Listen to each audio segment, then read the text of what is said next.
And I would like to thank you all on my behalf and on the behalf of Turkish Ministry of Trade. Mr. Minister Ömer Bolat would be there normally, but unfortunately, due to the Iraqi Prime Minister's visit, he wouldn't be able to hear. But I just bring his salute to you. Dear Mr. President, there is plenty of speakers, but I would just try to wrap my speech up. I will just talk on the presentation, especially what we oversee about the foreign trade. Now, and thank you for your patience, first of all. As we all see, in the near future, there is important evolutions, important developments in the international trade. There is the tariff problem between the Trump's America and China.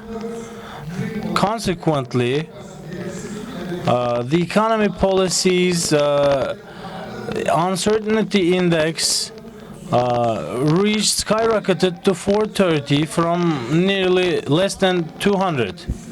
And then the global trade index for volatility increased from less than 100 to 900 actually. And the global trade volume expectancies had been revised in a downwards manner. The World Trade Organization thinks that the the goods trade volume would just decrease by 0.2%.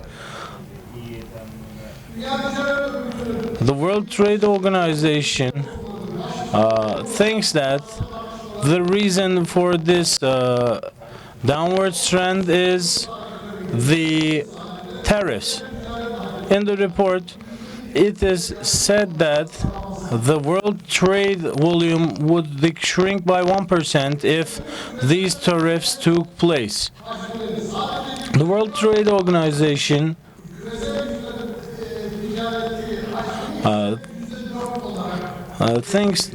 revised that the global service trade volume decreased from 5.1% increase to 4.0% increase.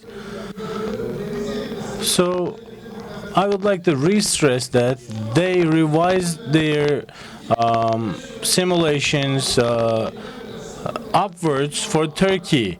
For instance, IMF increased Turkey's GDP growth rate expectations to 2.7 from 2.6, and World Bank increased to 3.1 from 2.6, and OECD increased from 2.6 to 3.1. Turkey is in a growing trend for a very long period of time, and in 2002, the current price GDP reached to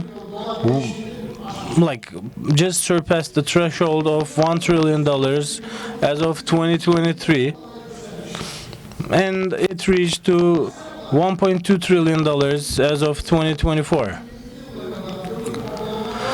And historically, between 1923 to 2001, Turkey's growth rate average was 4.7, CAGR was 4.7, but between 2002 and 2024, the CAGR is 5.4%. In 2024, even though the global economy is slowing down, Turkey had a growth rate of 3.2% in 2024, and the GDP per capita reached to $15,463, and this is the highest figure that we had reached up until this time in history. Turkey's export-oriented and production and export-oriented industry and export-oriented industries are shaped by different industries. For instance, in the automotive, we had export of $37 billion, and the defense and aviation industry, we had $6.7 billion of exports, and machinery export is $25.5 billion.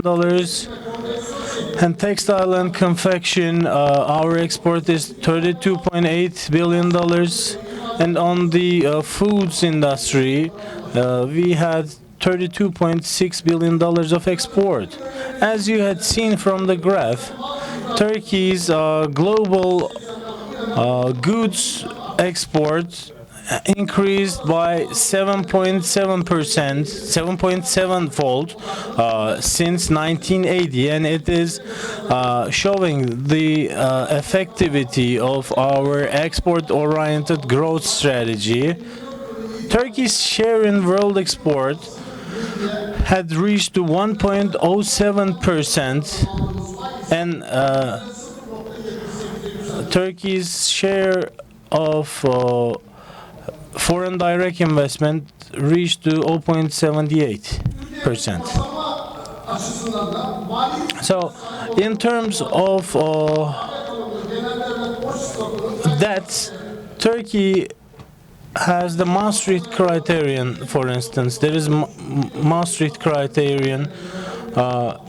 Turkey has 29.3%, 29.5% of gross debt stock. It is very low when we compare it to the threshold of Maastricht criteria. Turkey had a $21 billion of export and $33 billion of import.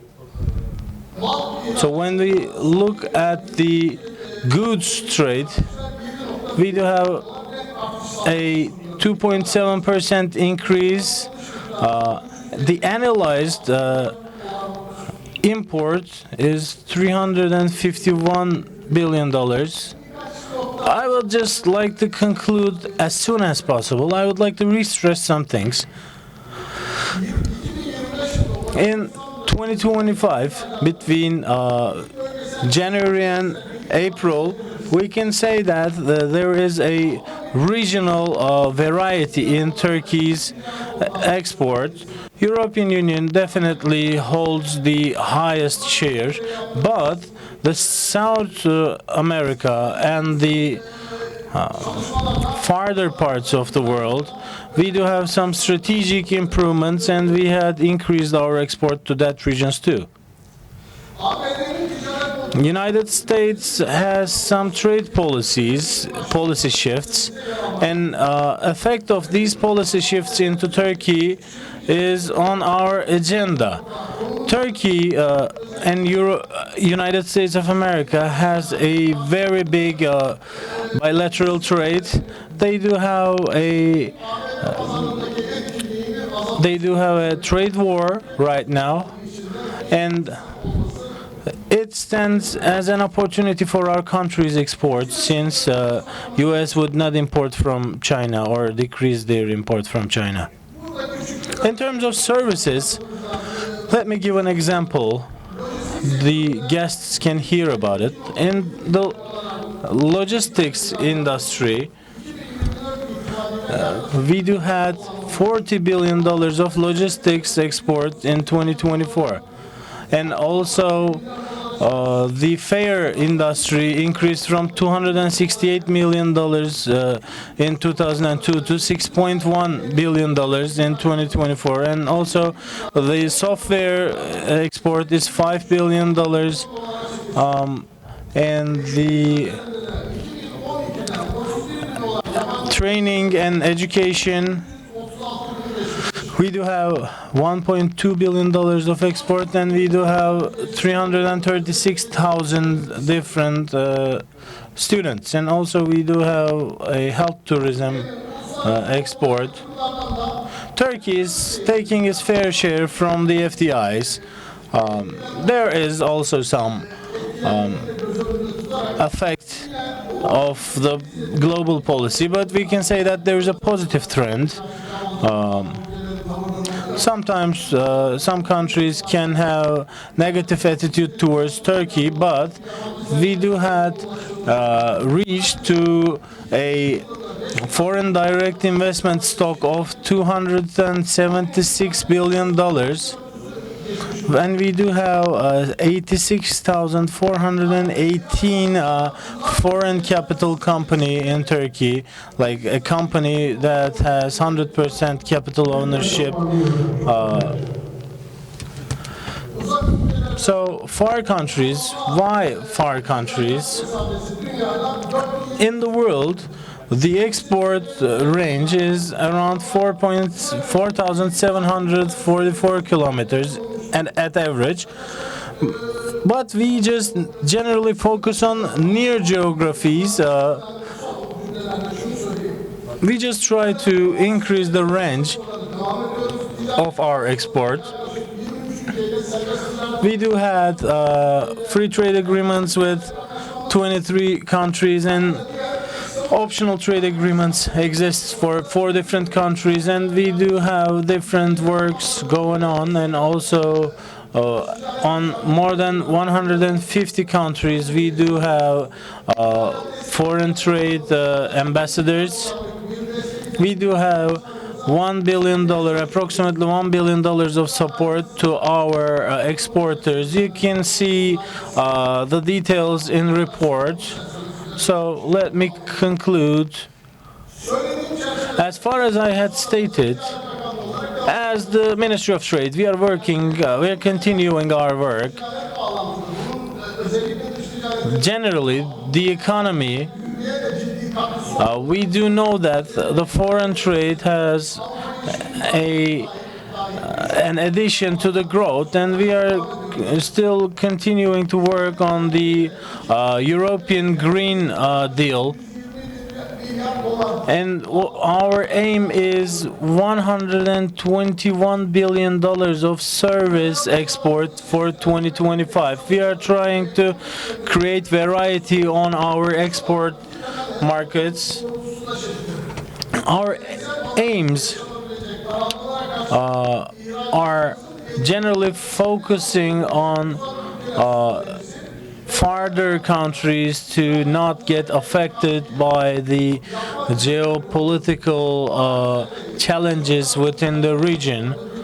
For that reason, we are just creating bilateral agreements, and we are just checking the openness index, trade openness index, and we are continuing to do all such analysis. Dear guests, Turkey, within its region and the world, Turkey is just advocating a just trade.